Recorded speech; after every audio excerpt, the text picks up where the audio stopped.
Bonjour, ici Chantal Doré au micro d'Inclusion Inc., un balado sur les initiatives des entreprises pour favoriser un milieu de travail inclusif qui fait la belle part à la diversité. Inc. comme inclusion, Inc. comme incorporé qui réfère aux entreprises ou aux organisations. Qu'elles soient à but lucratif ou à vocation sociale, les entreprises ont un rôle à jouer comme milieu d'accueil. Cette semaine, pour notre épisode, nous recevons une toute jeune entreprise qui offre des conseils aux entreprises justement en matière d'inclusion et qui a choisi notamment l'angle de la neurodiversité. Ces gens qui sont souvent vus en entreprise comme des bébites rares qu'il faut tenter de décrypter et une fois qu'on les a bien décryptés, peuvent vraiment donner le meilleur d'eux-mêmes. Alors, c'est un plaisir de recevoir en studio et avec nous sur YouTube les deux co-fondatrices, Mélissa Saint-Louis et Fran Delume. Bonjour! Bonjour! Vous avez sourcillé à bébite rare? Non, au contraire, ça a longtemps été ce que je m'auto-attribuais, bibite. Ah oui? Bibite analytique, c'est souvent comme ça que je me décris. Donc, j'étais juste comme, je suis pas seule. C'est quasiment comme un totem de scout, le bébite analytique. Quasiment. Comment vous en êtes venu justement à choisir? Bon, vous dites sur votre site Internet un prisme de traitement, je dis un angle un peu, parce que, on a reçu plusieurs entreprises qui parlent de diversité, d'inclusion, mais c'est la première fois spécifiquement qu'on touche la neurodiversité et c'est vraiment en tout cas un sujet qui me touche beaucoup, qui m'interpelle. Donc, comment c'est venu que vous décidiez d'occuper ce créneau? Mm-hmm. Tu veux que je commence? Ben oui. Tu sais, dans le fond, il y avait ce besoin-là sur le marché où on n'avait pas cette information-là précisément au Québec. Au moment où on a commencé, l'information se faisait maigre, surtout en français.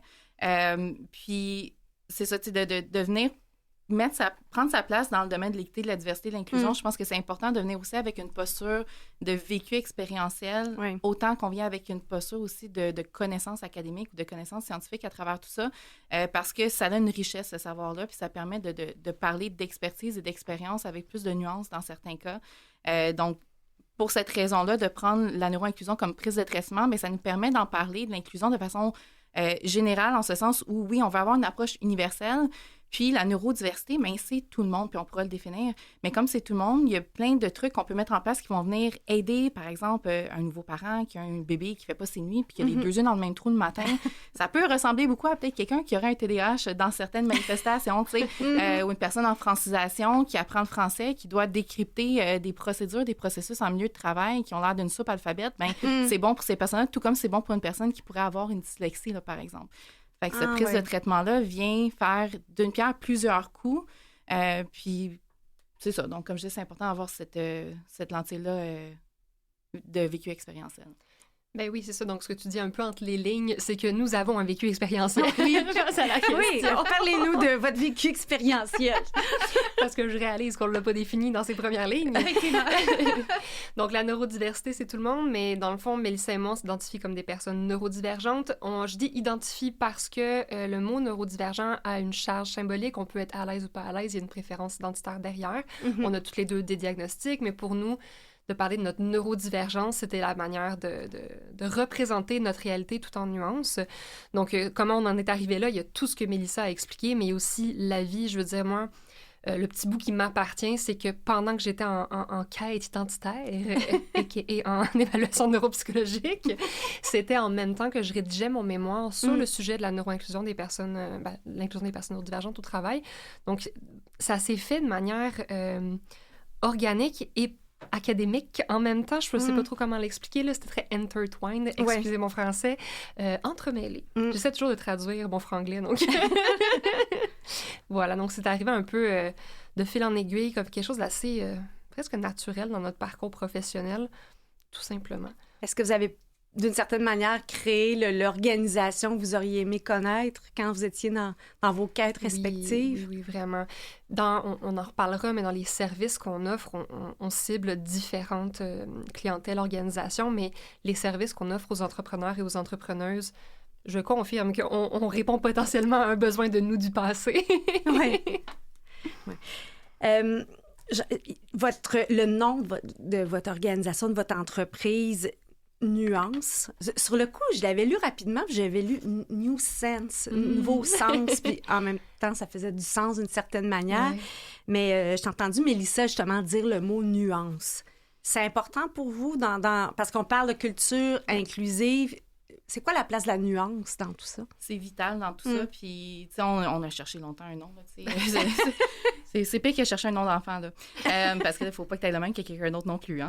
Mais on cherchait, puis ça venait vraiment chercher cette essence-là. Puis à chaque fois qu'on dit le mot nuance, on est comme, ceci n'est pas un jeu de mots. C'est juste que ça donne que ça fait partie de chacune de nos discussions qu'on a. Parce que quand on parle de diversité, puis qu'on parle de neurodiversité, ben on parle aussi d'intersectionnalité, on parle de multiples couches identitaires, de toutes sortes de vécus qui viennent teinter la réalité de la personne. Puis cette réalité-là, bien, quand elle est teintée d'une différente façon, elle va avoir des besoins différents, des manifestations différentes. Fait que c'est important de l'adresser tout en nuances parce qu'on peut pas dire voici le petit moule de personnes TDAH, voici le petit moule de personnes autistes, voici ce petit moule-là. Et toutes ces personnes-là, monolithiquement parlant, sont avec les mêmes besoins et les mêmes manifestations. Ce n'est pas le cas.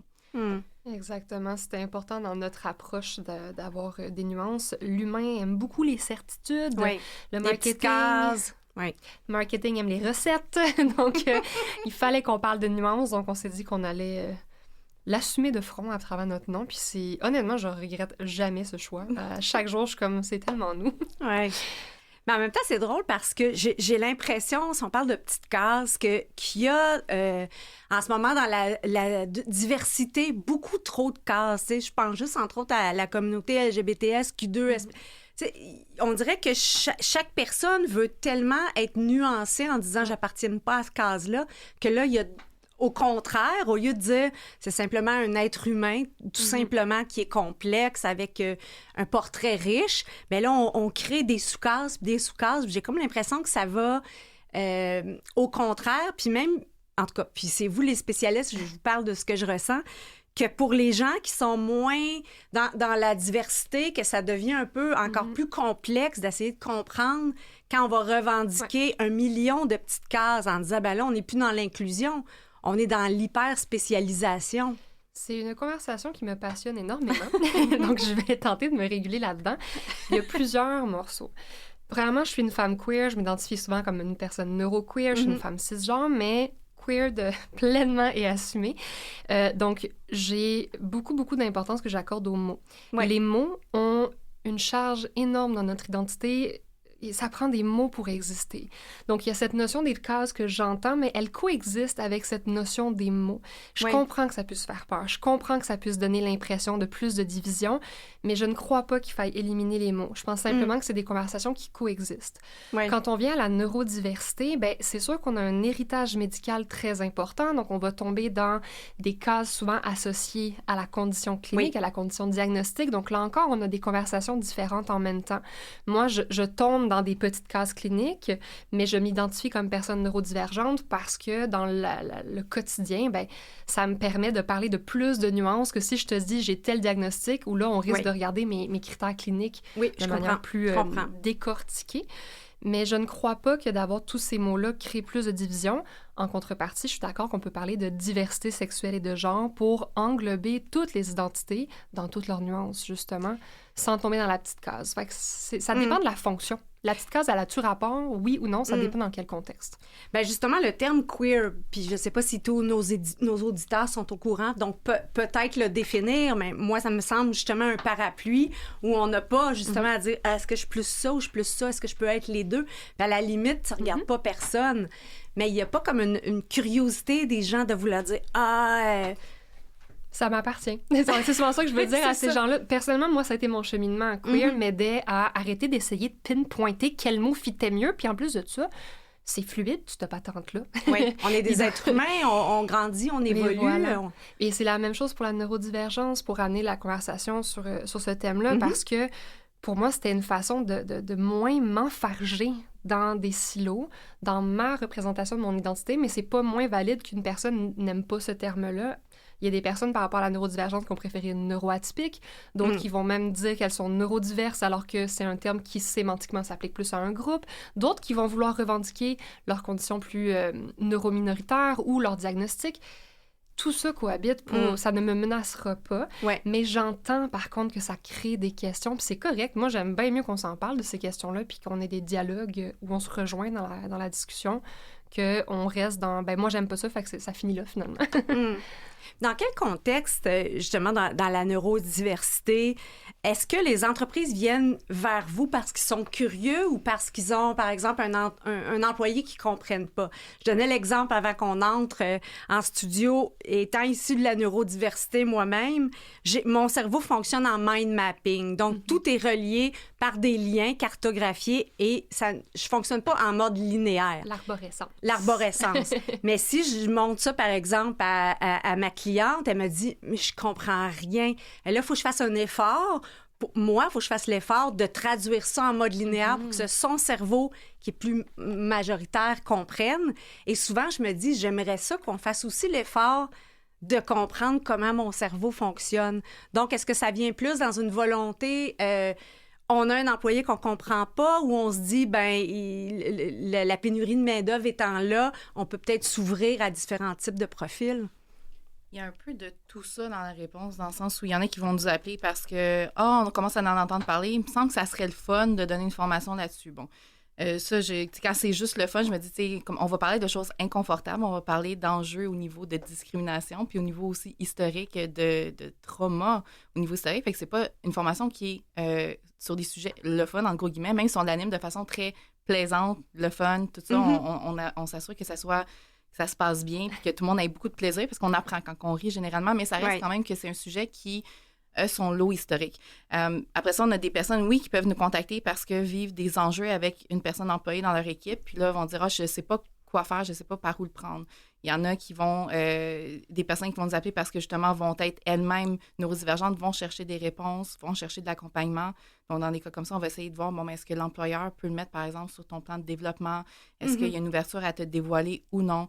Fait que c'est toutes sortes de discussions qu'on peut avoir à travers ça, qui peuvent émaner de toutes sortes de sources, mais ça reste un sujet quand même récent, tu sais, puis récent au Québec, récent dans la francophonie aussi, on en parle plus. Là, on commence à avoir moins de différence, mais quand on donnait la formation en anglais et en français à travers le Canada, en anglais, les gens se donnaient des notes plus élevées sur leur niveau de... Je sais de quoi qu'on parle quand on parle de neurodiversité, mettons de 1 à 5. Tu sais, j'avais plus des 3, des 4, des 5, puis en français, j'avais plus des 1 puis des 2. Vous l'expliquez comment?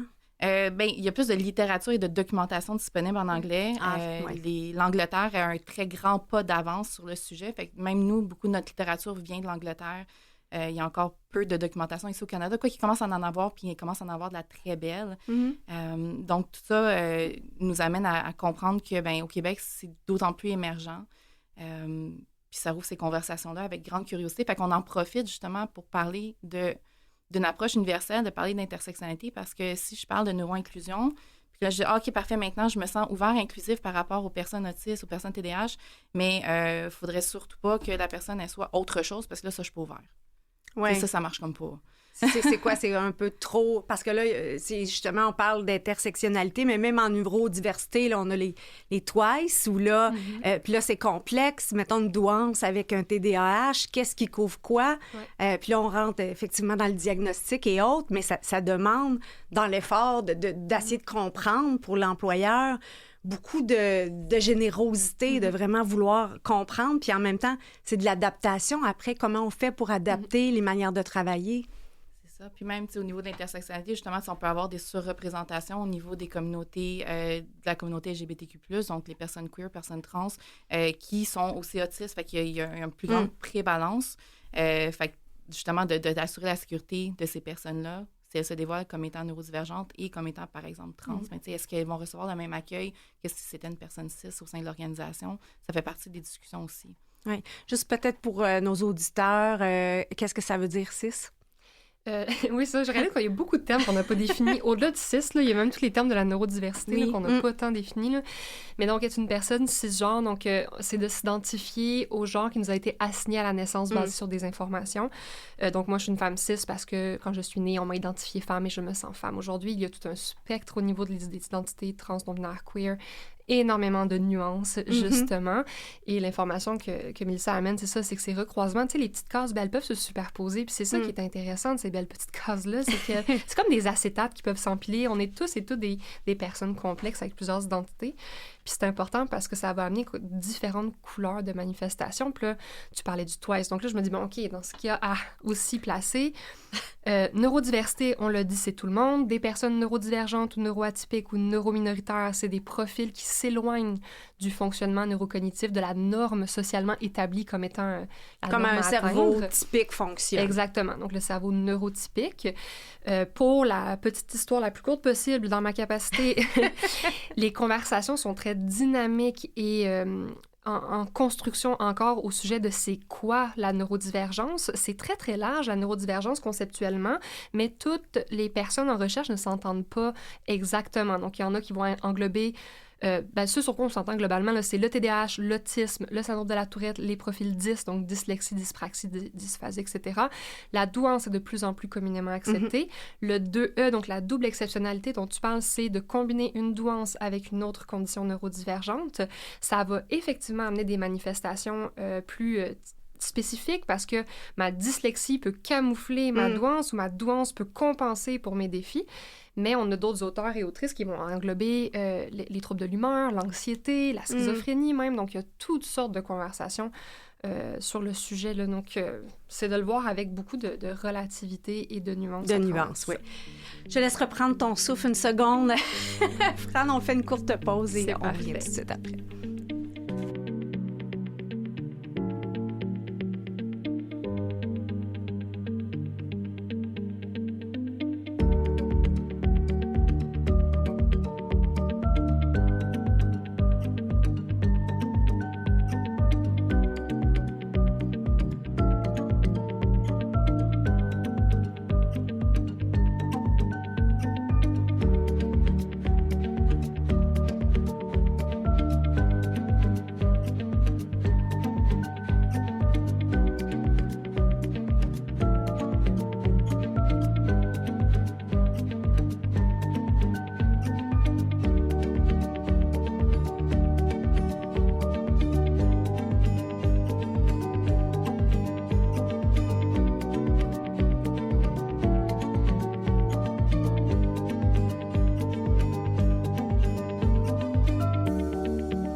De retour à Inclusion Inc., nous sommes avec les cofondatrices de Nuance, Mélissa Saint-Louis et Fran Delhomme. Et vous voyez, on a des cerveaux là, qui sont très, très, très boblés et pétillants. Donc, ça démontre un petit peu le défi en milieu de travail de ce type de cerveau-là. Donc, comment les organisations elles peuvent s'adapter au défi de la neurodiversité? Il y en a beaucoup qui reviennent, comme je disais, à tout ce qui était l'inclusion universelle puis l'accessibilité universelle. Quand on parle de prendre le prisme de la neurodiversité comme angle de traitement à travers tout ça, mais c'est qu'il y a des choses qui vont être nécessaires pour une personne neurodivergente qui peut vivre des situations de handicap, puis qu'en bout de ligne, quand je le mets de façon universelle dans l'organisation, mais ça va être bénéfique à pas mal tout le monde rendu là. Je donne un exemple, par exemple, quand on regarde dans qu'est-ce qu'on peut changer ou améliorer pour assurer que les personnes puissent être bien dans le milieu de travail, mais on peut parler. Puis là, on a des backgrounds similaires, là, mais tu sais, quand on parle de gestion de changement, par exemple, que là, on parle de, il faut implanter des nouveaux processus. Bon, mais les processus sont-ils documentés? Est-ce qu'ils sont clairs? Est-ce qu'on a pensé, tu sais, on va penser à la littératie informatique si on fait une implantation informatique, mais il faut penser à toutes sortes d'autres facteurs à travers tout ça. Donc, dans une organisation, bien, justement, est-ce que cette information-là, elle est digeste, claire, disponible, à jour, pour que les gens sachent où se repérer à travers tout ça? Parce que souvent, ce qu'on peut voir comme enjeu, c'est que justement, bien, si on a une difficulté au niveau de l'apprentissage ou de la mémoire de travail, captation d'informations, puis que là, on est dans une culture très verbale et organique, bien là, je m'attends à ce que la personne, je lui dise qu'est-ce qu'elle a à faire, puis qu'elle prenne toutes les notes en même temps que je lui dis, puis qu'après ça, elle s'en rappelle, puis qu'elle le fasse, puis qu'elle n'ait pas oublié aucun morceau de ce que je viens de lui dire. Puis là, après ça, mais si elle a oublié un morceau, mais ça revient de sa faute parce que je te l'ai dit. Oui. Mais ça, pour plusieurs facteurs, puis quand on vient à quelqu'un en francisation, c'est la même chose aussi, tu sais. Fait comment est-ce que, comme entreprise, on peut avoir des communications plus claires et efficaces à travers nos processus pour qu'en bout de ligne, il y ait moins d'erreurs, qu'il y ait moins d'incertitudes, que si quelqu'un, justement, peut-être qui va poser plus de questions, ça devienne une opportunité de clarifier peut-être quelque chose au lieu de le voir comme quelqu'un qui essaie de nous prendre à défaut, là. Bien, je l'entends beaucoup parce que c'est ça, j'ai une pratique en communication, puis ça repose sur l'empathie. Parce que si on ne sait pas comment l'autre pense, ça devient à la limite de la diffusion. C'est effectivement, je l'ai dit, mais ça ne veut pas du tout dire qu'on a communiqué si on ne sait pas comment l'autre l'a compris. Exactement. Et c'est là que s'il y a une multiplicité de types de cerveau, effectivement, si on a simplement dit des choses qu'on s'attend que ça soit fait, comment on pourrait à ce moment-là recadrer notre méthode de travail pour être sûr que la personne a bien saisi? C'est ça. Puis, tu sais, quand on a un seul mode de fonctionnement puis qu'on a toujours fait de la même façon. Oui, ça, c'est très courant dans les entreprises. On a toujours fait ça comme ça. Mais on veut innover, mais on a toujours fait ça comme ça. mais tu sais, de se dire justement que c'est une opportunité de faire les choses différemment. Puis, tu sais, un cerveau neurodivergent qui peut avoir une expansion conceptuelle différente, une pensée divergente, donc une façon de réfléchir qui est plus en arborescence, une pensée popcorn, des idées qui sont moins linéaires. Bien, après ça, pour le communiquer, oui, il peut avoir cet enjeu-là de traduction entre les deux parties, comme tu faisais mention un peu plus tôt, tu sais, puis ça demande un effort de toujours traduire comment ça se passe dans notre tête. Puis là, pendant que j'essaie de traduire, pour que l'autre peut-être se rende pas compte que ma tête, elle fonctionne différemment, parce qu'il y a ces enjeux-là de masking aussi en milieu de travail, où que pour plusieurs personnes neurodivergentes, il y a ce privilège et ce fardeau-là en même temps de pouvoir camoufler. Oui. Mais pendant que je camoufle, puis j'essaie de tout traduire, puis que je m'assure que personne s'en rend compte, bien, je suis brûlée, là. Oui, l'énergie que ça demande. C'est ça, je suis pas en train de mettre cette énergie-là à être créative, à être innovante, à participer. Je suis juste en train de toujours me tamiser. Bien, l'organisation et la personne en bénéficie dans un cadre comme ça, là. Puis tu sais, même entre deux personnes neurotypiques, là, il y a plein de façons de communiquer. Fait que 2 personnes neurotypiques peuvent être différentes, 2 personnes neurodivergentes peuvent être différentes. Donc, le seul constat de se dire « Hey, ma façon de communiquer n'est peut-être pas la façon de communiquer de tout le monde », je vais déjà partager la responsabilité de traduire, de vérifier qu'on s'est bien compris, qu'on s'est rejoint à mi-chemin. C'est qu'il y a un peu cette prise pour acquis que c'est aux personnes neurodivergentes de constamment traduire et les personnes neurotypiques, bien, elles sont donc le modèle de communication dominant, mais ça enlève le fait qu'il y a de la variabilité à travers les personnes neurotypiques. Oui, bien justement, vous utilisez le concept NOVA, des couleurs, et on le voit en milieu de travail. Je ne sais pas si on est proche de Insight avec... C'est la théorie DISC, donc on reprend la théorie des 4 couleurs, effectivement. Parce qu'on l'utilise dans mon mandat principal, puis... Il y a tellement de nuances à porter, mais les gens vont dire « Ah, mettons, telle personne est tellement rouge, il est tellement bleu. » Puis c'est pas toujours clair qu'est-ce que ça veut dire au-delà de ça, puis comment on arrive à mieux travailler ensemble. Puis on s'entend que la plupart de mes collègues sont assez neurotypiques, mais justement, ils ont... Et là, je me dis, on est déjà dans un effort de se traduire l'un l'autre pour dire « Ah, OK, toi, si tu me dis pas bonjour ce matin, c'est pas parce que tu m'aimes pas, c'est parce que... Qu'est-ce que tu veux? » Mais tu sais, puis c'est fou parce qu'on parlait des petites cases tantôt, mais pour moi, ça, c'est un très bel exemple. Quand je facilite des débriefings d'équipe ou individuel Nova, je rappelle toujours, il y a personne qui est juste une couleur. On est tous et toutes une combinaison, il y a du contexte, il y a des nuances, il y a plein de choses. Mais on aime ça, les petites cases. Fait que c'est pas tant les petites cases que qu'est-ce qu'on en fait des dites petites cases. Là, je pense qu'il peut c'est une belle nuance. un enjeu. Mais donc, le Nova, je m'en sers avec énormément de vigilance, en ce sens que, on n'a pas de données qui le valident auprès des personnes neurodivergentes. Donc, il faut le prendre vraiment, vraiment avec attention, avec sensibilité. Donc, comment on l'utilise, nous, c'est vraiment comme un outil d'ouverture, de réflexion, de dialogue, d'introspection. Et ce que ça permet, bien souvent, ça sert à rien de diagnostiquer, on n'est pas là-dedans, mais c'est de mettre des mots plus neutres. J'ai un fonctionnement qui se rapproche de telle couleur, voici comment ça se manifeste en comportement, en attitude pour moi. Puis on évite de faire des raccourcis, parce que je l'entends souvent, le bleu, c'est la couleur autiste, puis le jaune, c'est la couleur TDAH. Ça n'a aucun rapport. Aucun. Et on n'a absolument pas de données non plus dans ce sens-là.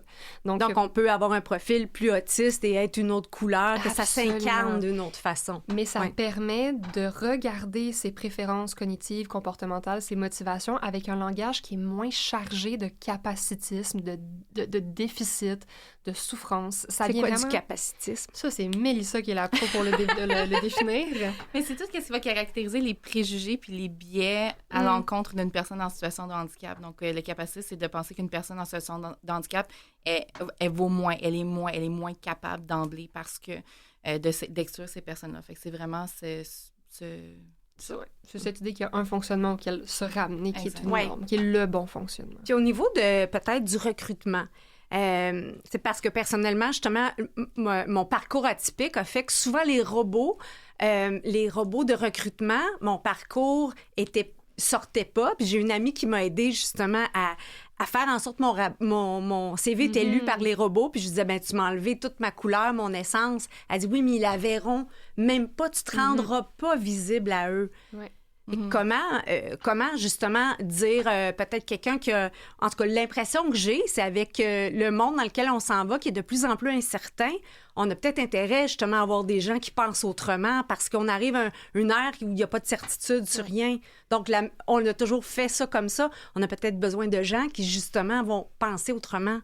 Mais puis, c'est pas anodin que le mot neurodiversité soit calqué sur le thème biodiversité. Fait que dans la nature, au même titre qu'on a besoin d'avoir toutes les plantes, les animaux pour avoir un écosystème qui survit, on a besoin de toutes sortes de types de cerveaux pour faire face à ce que l'humanité va faire face là, au fil des années. Donc, quand on pense toujours de la même façon, on fait toujours face aux mêmes situations. Qu'est-ce qu'on fait face à une nouvelle situation? C'est ça. Puis là, quand on parle de processus de recrutement, puis qu'on parle d'inclusion, puis de barrières d'accès à l'emploi, bien oui, on en voit beaucoup pour les personnes neurodivergentes. Il y a du data qui démontre qu'il y a de la discrimination à la fois vécue par les personnes neurodivergentes, mais aussi à travers ce qu'on peut remarquer comme juste d'emblée dans comment la description de poste elle est écrite, comment est-ce que le processus est construit, quelle information est donnée. Puis là, on ne parle même pas encore du processus d'accueil et d'intégration. Fait que, tu sais, comment est-ce que je décris mon offre d'emploi? Est-ce que c'est clair? Est-ce que c'est précis? Est-ce que le vocabulaire est accessible? Ou est-ce que ça a l'air, encore là, d'une soupe alphabète? Il faut toujours afficher un poste pour hier, hein? Tout le monde est pressé, là. Donc, moi, je régule tout ce que j'ai à dire parce que j'ai vu le temps. C'est bon. Oui, bien, il y aurait beaucoup à discuter. Mais j'ai envie peut-être de vous laisser passer un dernier message peut-être aux chefs d'entreprise là, qui cherchent la fameuse perle rare. Hein? On voit ça dans toutes les descriptions de postes. Comment s'ouvrir, mettons, un petit conseil rapido? Hey là là. OK, on va demander à Mélissa. Moi, j'ai le goût de dire peut-être de l'empathie, tout simplement. Ben, j'allais dire de l'introspection, de l'empathie. Oui. On ne sait pas ce qu'on ne sait pas. Oui, donc, ça, juste tellement. de rentrer en réelle interaction dans la curiosité, puis d'avoir des bonnes pratiques, miser sur les compétences, ben on va pouvoir voir l'humain et avoir un meilleur fit avec les compétences plutôt que de donner une saveur à notre compétence selon notre perle rare. Oui. Votre site Internet? Nuance.com, nuance.com. Bien, je vous invite à aller voir leur site Internet. Vous allez voir un peu l'ensemble des services qui peuvent être offerts à la fois aux entrepreneurs, mais aussi aux gestionnaires et à toute personne qui a à gérer des bébites rares. Merci beaucoup d'avoir été avec nous pour cet épisode balado d'Inclusion Inc. On se retrouve dans quelques semaines. Au revoir. Merci.